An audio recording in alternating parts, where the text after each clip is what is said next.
Welcome to Meet Me at the Deli, a food advice podcast where the pickles and slaw are always free. I'm Liz. And I'm Jeffrey. Every episode, we're answering your burning food and culinary questions, and we're sharing our stories and insights from years working in the industry and living in our self-made shtetl. Jeffrey, we're here. It's our first episode. We did it. We're on the Lower East Side. Yeah, but like steps away from Katz's. I know. Yeah. And Russ and Daughters. So good. So good to be here. You know, we have been working together since 2012 as the Gefilteria.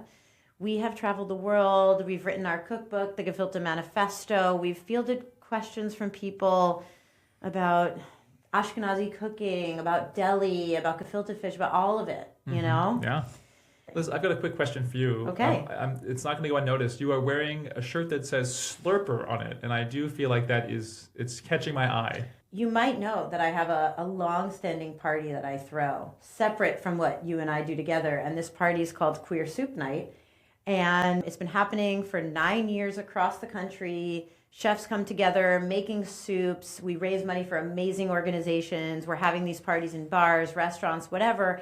And our chapter, we have chapters all over the country, and our chapter in Austin screen printed these shirts.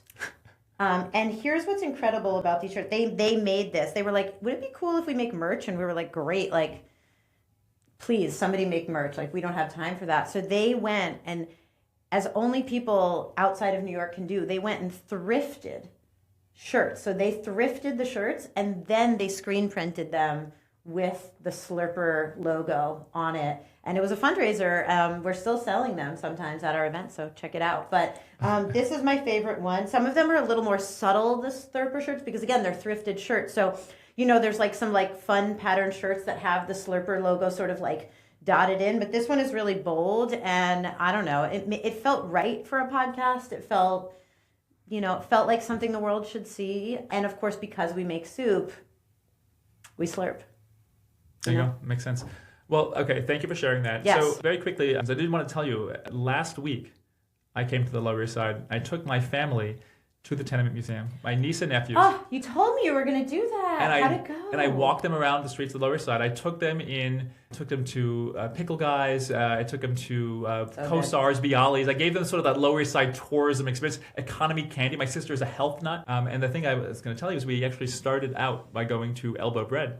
And which is a wonderful bakery in Dime Square. Pretty new, yeah. Pretty new, and got them knishes and bialys and all that. And my sister was like, "This is the best knish I've ever had." Whoa! And so it was a pretty profound Wow. Lower East Side. We were literally around the corner. We're on Orchard Street right now. Yeah. And I just felt like I had to tell you that. What could you just tell me what flavor knishes you had? I think there's like one main knish flavor. Okay. It was just like It's like a potato. There's some dill in there. There's some garlic and onion. Nice. It's a really nice knish. Nice. Yeah. Is it the flaky dough or the pastry dough? It's a flakier dough. So some knish purists might say, is it a real knish? It's a fantastic knish. Okay. It's a great bite. It's small. It's pricey. You're a critical consumer, as you should be. So Yeah. my hope is that on this podcast we talk a lot about knishes, and something tells me we will. It comes up a lot. Yeah. Nice. Maybe we'll go after this. Okay. So I think we should get to questions, because this is the heart of the podcast. This is what we're really trying to do, is we are addressing these questions that we've been getting for all these years.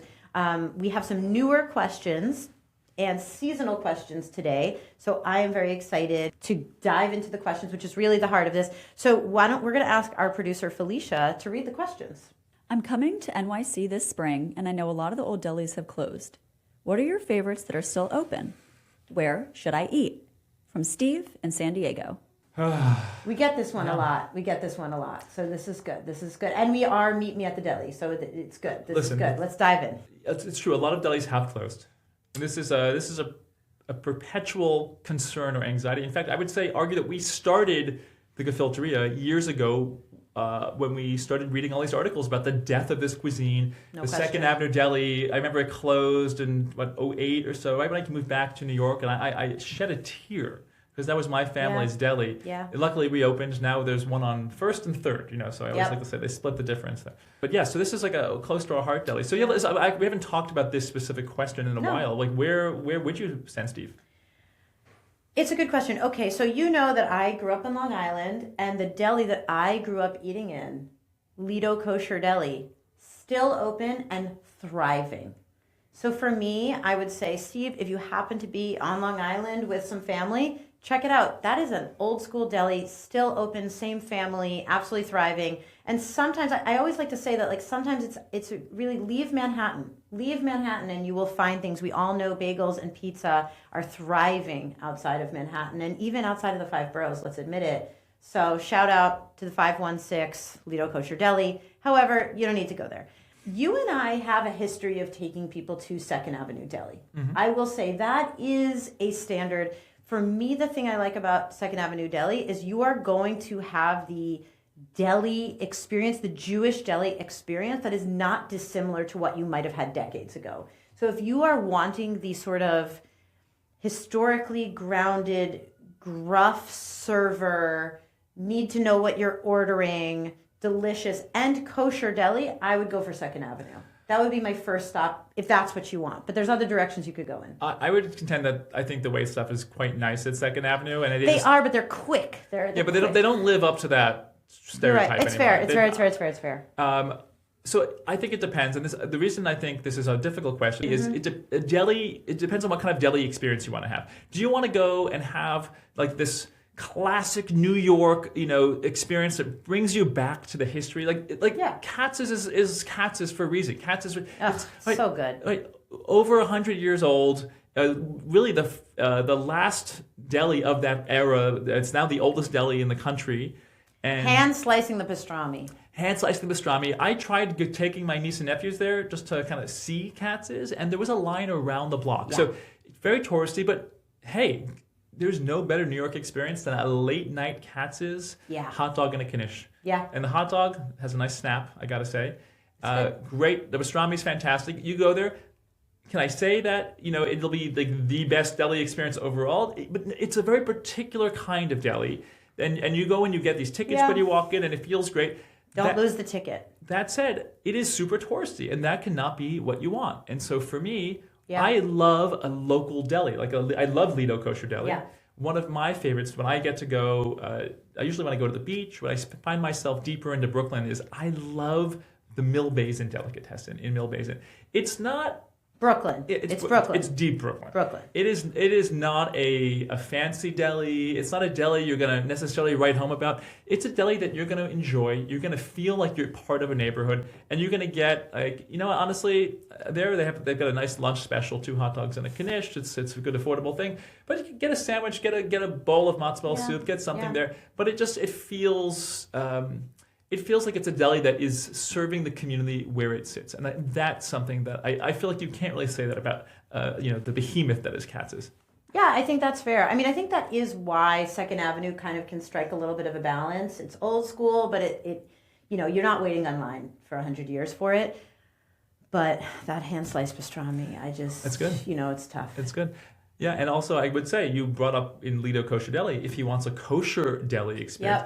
Yep. I will say I find that there are not many great glatt kosher delis. True. And I think that's also because it's a newer tradition. Like, this is not a glatt kosher history. The kosher delis, most of them are open on Saturdays. They're kind of these more flexible kosher approaches. Yes. But if you're looking for, the Mendy's or some of those more glatt kosher ones, you're going to find the brisket, if they serve it, usually gets microwaved. You're going to find things that are not necessarily done in that more authentic way of that old slicing. Right. And you brought it up. The history of deli, which I hope we will continue to return to because we could talk a long time about it, was certainly not something that was born necessarily of completely observant Jews. Mm-hmm. This was an American institution born of immigration and the pan-Ashkenazi world kind of coming together in one place to serve a Jewish community, the secular synagogue. Mm-hmm. So, there we go. Is there any new school deli? Is there any newer institution that we would want to highlight for Steve? Coming in New York, listen, there are... The term deli, it's a little bit antiquated in this sense. I'd say a lot of the deli foods are living in new kinds of places. So like maybe like a Jewish bistro, or even sometimes in a bagel shop, or different kinds of things. I mean, right near me in Brooklyn, I'm not far from the Mile End Delicatessen that opened back in 2011. That's a Montreal style deli. Yep. I haven't been in a while. Friendly with the owners and love what they do. But I'm also thinking of right near me is a restaurant called Gertrude's, which is not a deli. They call themselves a bistro, and it's just like what I find interesting is it takes sort of deli ideas and infuses them into a cocktail menu, and they have you can randomly order a latke as a side with anything, and it's just sort of an interesting way of infusing deli into a lot of these dishes. So I would say if we kind of think beyond the traditional deli. And we think about deli foods. I mean, I'd say you want to go get a great knish, go to Elbow Bread. Go to Elbow Bread. That's the best knish in New York, I would say. Yeah, and a really good bialy too. Well, a good bialy is very hard to find. So. Yeah, and again, not deli, but the Luncheonette, S&P. It's a great spot. It's great. Steve, you're going to have an amazing trip. There is no shortage of incredible food to eat. Think about the experience you want to have, and I hope you have enough time to do all of it. Let's move on to the next question. Yeah. Because we could talk about deli forever. Mm-hmm. So this question comes from me. I love a Seder, but I'm always so hungry. Any tips for making it through? All right, Felicia. Number one, the fact that you're always so hungry makes me think, hey girl, have a snack before. You know what I mean? Just like take care of yourself. Because I think what I hear is that you like the experience of the Seder, but you are uncomfortable.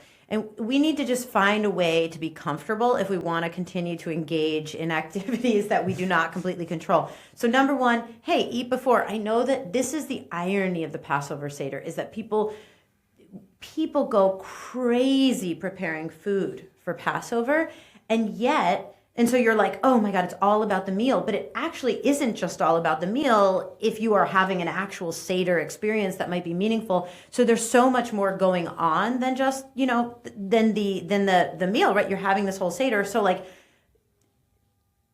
do what you need to do so that you can enjoy the Seder on your own, number one. And that's just like basics, right? But I have some more practical thoughts on this topic also, which is that number one, in one of the things that I learned when I married into the family that I did is that we start snacking at Karpas, which is very early in the Seder. Could we just back up for a second?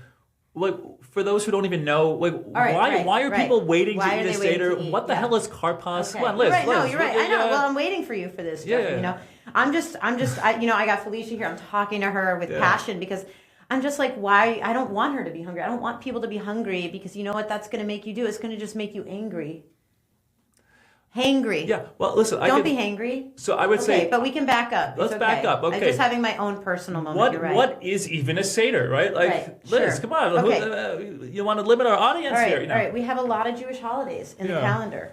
There's a lot of Jewish holidays. Passover, Pesach. This is a holiday that happens in the early spring, and this is actually, I believe, the most practiced Jewish holiday.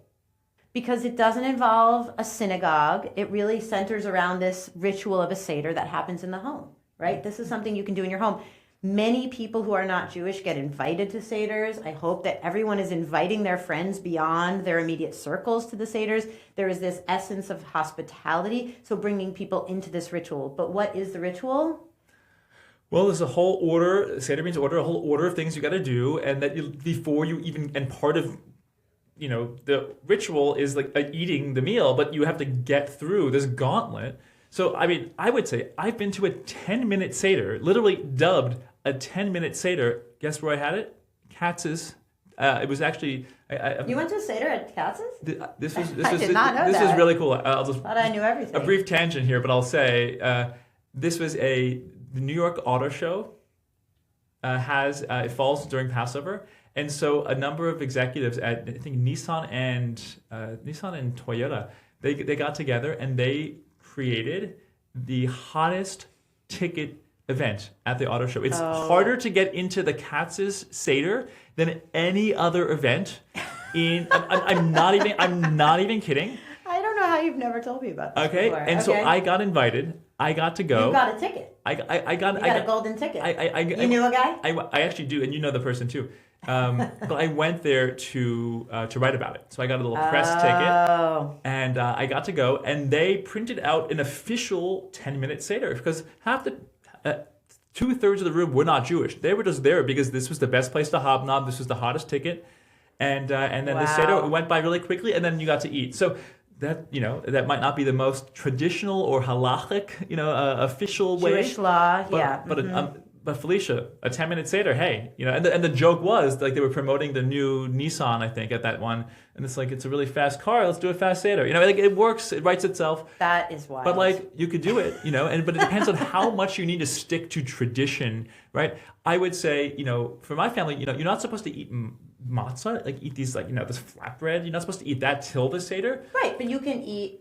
You're not supposed to eat a full meal, but traditionally, but you can snack also. And like my family, we always served some. We always put out some chopped liver when people got there. We had some tam tams, those little Manischewitz cracker things. We would essentially just have some crudité, things like that. Yeah, it's called appetizers. It's crazy. Who would have thought? It's totally crazy. Yeah, but I think there's a convention because there's this order to the meal. It's a ritual meal that people do. Like we hear this. This isn't just Felicia. You're not alone in this. We've heard this from many people that they're hungry. People talk about this at the Seder. Because it's a ritual meal, people feel like you have to wait until you get to the point where you do the thing. But again, you can just wait to eat those foods. You can still have appetizers. And I would say like one of the things that I think is so important is that as a younger person, maybe you're being hosted by elders, this is your opportunity to say, hey, let's make this better. Let's innovate. Let's do something so that everyone's happier and more comfortable. So I don't know what your position, I don't know whose Seder you're at. If you're at your own Seder, please feel empowered to eat some appetizers. If you're at somebody else's Seder, maybe this is the year you offer to bring said appetizers so that you don't give something else for someone else to do.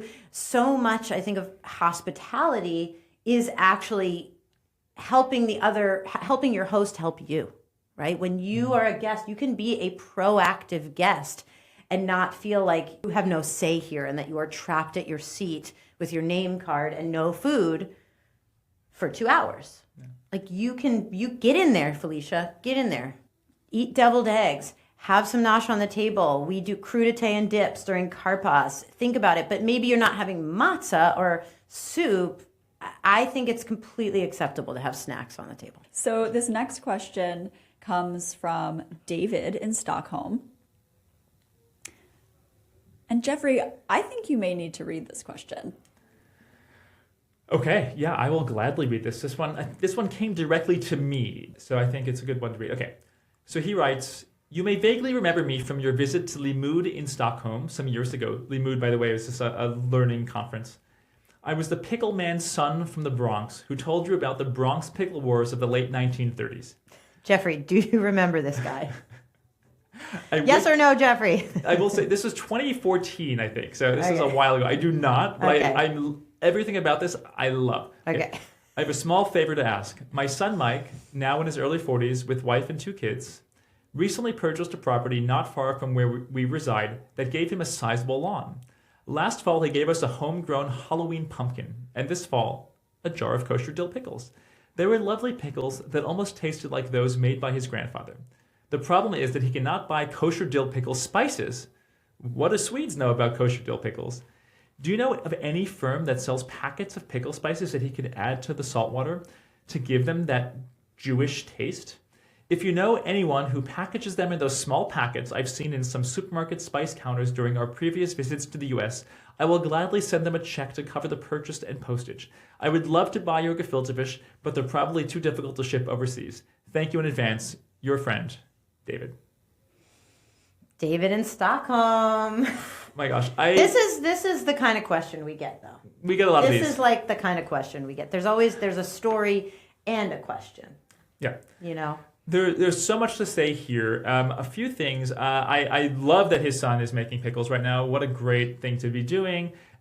Interesting that he says that Swedes don't know much about pickles, because I will tell you, having spent some time in Stockholm, Yeah. One of the really confusing things about being in Stockholm was going to these markets where they have all sorts of smoked fish, all sorts of pickled things, and going there and you're like, where are the bagels? Right. Yeah. You have the accoutrement, Yeah. but not the vehicle. Yes, and Right. we forget that a lot of the smoked salmon and all these things came from these Scandinavian traditions. Yes, absolutely. And so this feeling there. But then I actually went there, and as part of this conference, I did a pickling workshop. It was a lot of fun, but I learned all these tips for how to make pickles from Swedes. Like I've told you about this. A lot of people, they keep their cucumbers in an ice water bath for 8 hours Right. before they pickle them there, and it's a good way to keep them crunchy. So there is a lot of knowledge about lacto-fermenting, souring cucumbers in a Swedish way. Now, this Jewish taste is also really an interesting idea because Yes. maybe there's just like a particular flavor preference on the Lower East Side. I was just the pickle guys, but we're talking about a tradition that's like incredibly Slavic. Like every Polish person, Lithuanian, Hungarian, they're all eating a very similar pickle. And so Black peppercorn, dill, garlic, bay leaf, mustard seed, mustard seed. maybe some warming spices, maybe some Maybe. cloves, cardamom, some Maybe. cinnamon. So I'm wondering if he's looking and searching for one particular kind of pickle from one brand, or maybe like a very ubiquitous pickling spice, the McCormick pickling spice. So I'm wondering about that. But the other really funny thing about this is that we always do these workshops. We teach people how to make pickles. Yep. And I always say, anyone who's buying pickling spice, what are you doing? You've got all of the ingredients in your pantry. You've got all. Right, it's basic. These Yeah. are basic ingredients. And yeah. so it's so funny to me to think about the cost of sending David these pickling. I love the spirit of this, but it's like, David, we cannot send you pickling spices. We're going to give you the recipe. We'll send it and follow up to make sure that you just make a blend of your own. Yep. Because the way we love to do it, like I think our more full pickle recipe, we do a simple basic one that's just mustard seeds and peppercorns, black pepper and Bay leaf. garlic dill, Garlic and dill. bay leaf. But we have one that's more complex that has coriander in it, that has some cinnamon stick. It has clove, and even I like to put cardamom in. So we'll give you a more complex one, but we're not going to ship to Stockholm because we could put the recipe even in the show notes. You know what I mean? But here's my question, Jeffrey, because you might recall the time that we went to Lithuania and they were making gefilte fish with peppercorns, and it turned out that the peppercorns the black peppercorns they were using were a lot more like allspice. And remember, we brought those home. So I'm just wondering if you think there might be some variety of what is sold as standard in the Swedish supermarkets for black peppercorn, for example, certainly salt, even the variety of dill. So I'm just wondering if this is a terroir situation. You know what I'm saying? Yeah. Like that's what I'm thinking about, because I think it's possible that we could give him the formula and he will still come up with something different, just like people say, even that the bagels don't taste the same in other places because of the water, that this is like, there's an essence to what is here. I will also say, having encountered many people searching for recipes that they cannot recreate, we know that there is also a heart-centric, psychological effect here that happens, that like no one can ever recreate the recipes of the past. It never quite works, and that's okay. And we try and encourage people to take hold very close in your heart the memories of those flavors and like find a way to like move on, because you will never recreate your family's recipes exactly because your family's not there to make them anymore, and it is a loss. So what I'm hearing, Liz, is we got to get some Diamond Crystal kosher salt, some McCormick pickling spice to Sweden stat in order to capture this. Because I think what I'm saying is like, I hear you, and like I think it's possible that it doesn't taste the same. Yeah, I think well, let's not discount that at the end of the day, we could do all of that. And it may just be the cucumbers. It may just be the variety of the cucumber. It could always just be the cucumbers. Yeah, it could just be that they're completely different. I can tell you, listen, I got started, pickling on a pickle farm. Yep. And we had like 20 or 30 different varieties of Kirby cucumber, different names of each one. Yep. And we were always, each time, trying to find the right one. And each year, they were a little bit different, a little bit off. I am also thinking, we don't know for sure that his grandfather didn't use vinegar. We haven't even talked about vinegar. Some, we make lacto-fermented pickles. These are pickles that do not use vinegar, just saltwater brine pickles. This is what we hold as the standard of a Jewish pickle. What if his grandfather, because he was a pickle maker en masse, was actually using some vinegar to stabilize the entire thing?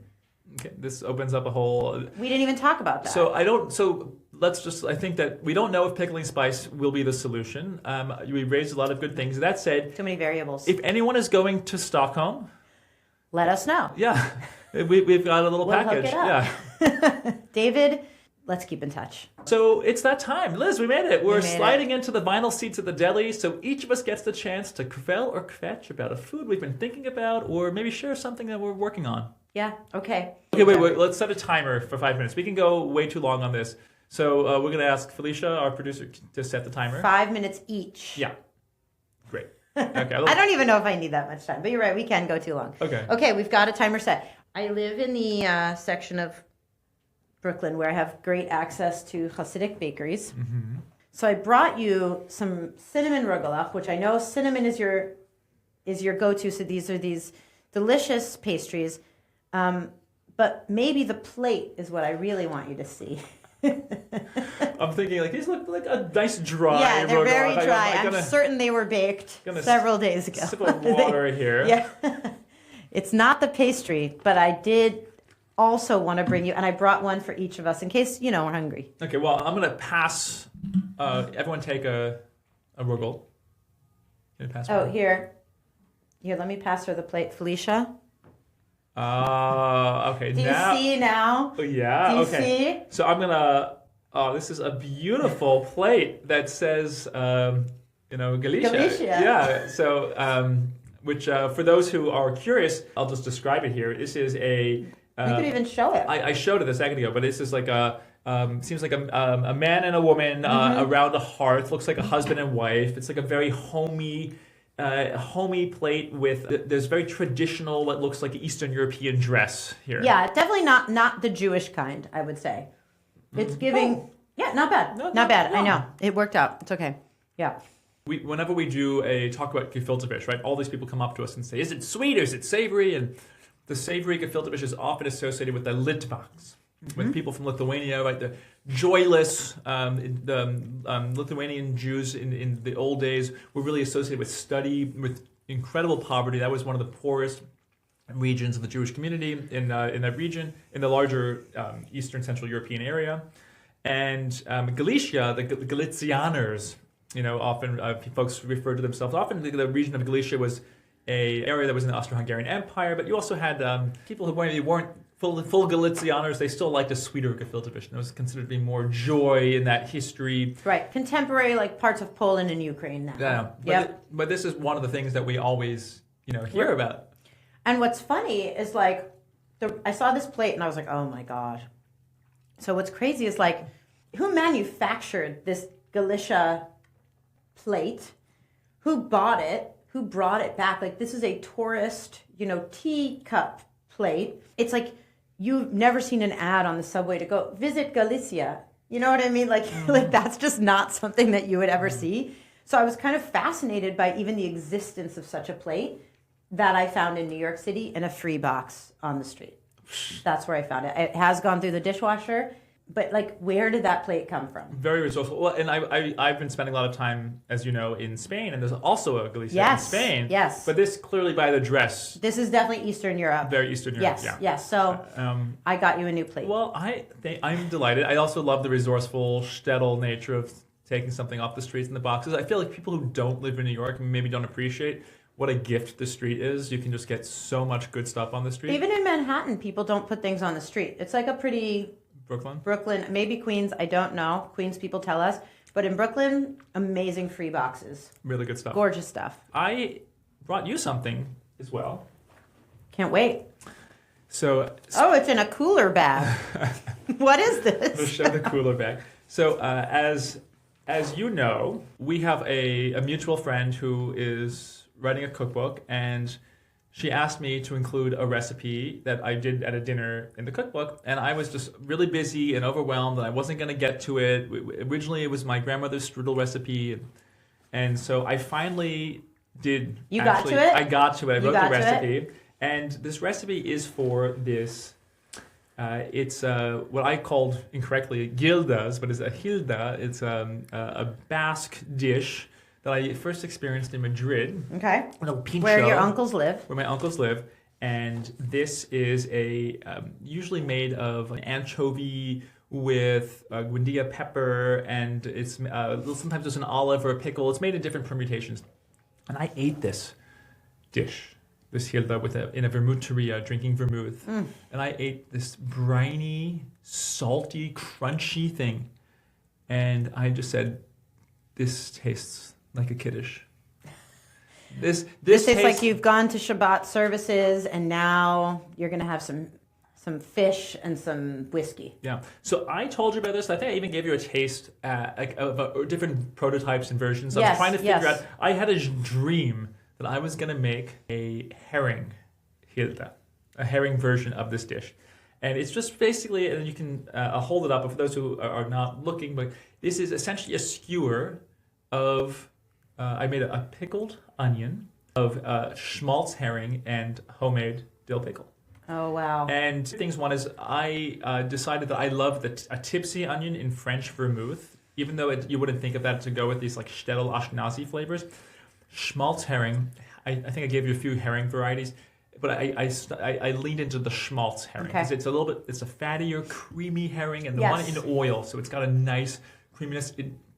It best represents, like, it was my favorite anchovy style. And then, and I was like, and I yesterday I actually went over to the Russin Daughters in Brooklyn, and I picked up some of the schmaltz herring, and they don't have it, right? They have all these herrings there, but that's the one they had to go and like dress down, and they had to fillet it and cut it up for me. Wow. And so, because that's not as popular of a herring, but that's the herring for this. We're very far away from cucumber harvest season, and I'm like almost out of pickles. So I was going to get some sour pickles, I forgot. But guess what? Last week, I went down to Belmead, New Jersey, and did a pickle workshop, and I brought a jar back, and I had on my counter perfectly sour pickles.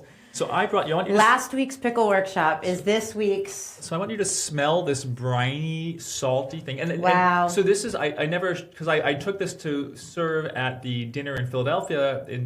I did a Hanukkah dinner that was all about a goose-inspired Hanukkah dinner, and this was served with the latke. And I wanted to bring this to you, and I wanted to see you chomp down on one of these. I just feel like I have cinnamon rogalach crumbs. I have herring. This is a great meet me at the deli experience that I'm having here.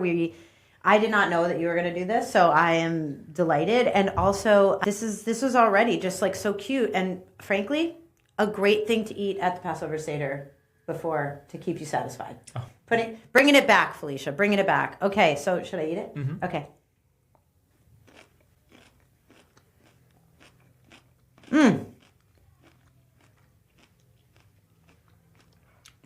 It's salty. It's sour. It's fatty.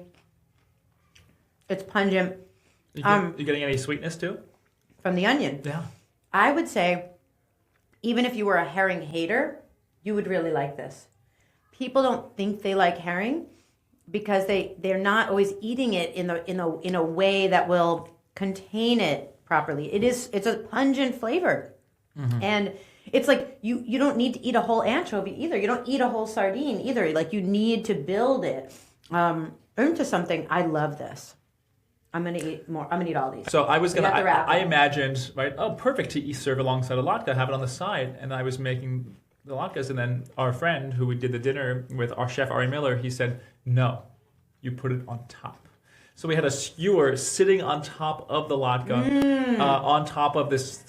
It wasn't quite sour cream, but it was like a kind of actually a loosened cream cheese, very sour on top. And then you take it off and you kind of eat it and then have the latke, and it was really a nice touch and really nice. But I thought you would appreciate that. I'm so glad. Thank you, Jeffrey. Thank you for bringing that to me. Thank you for bringing me on the Lower East Side of New York some herring to eat, because that's a good day.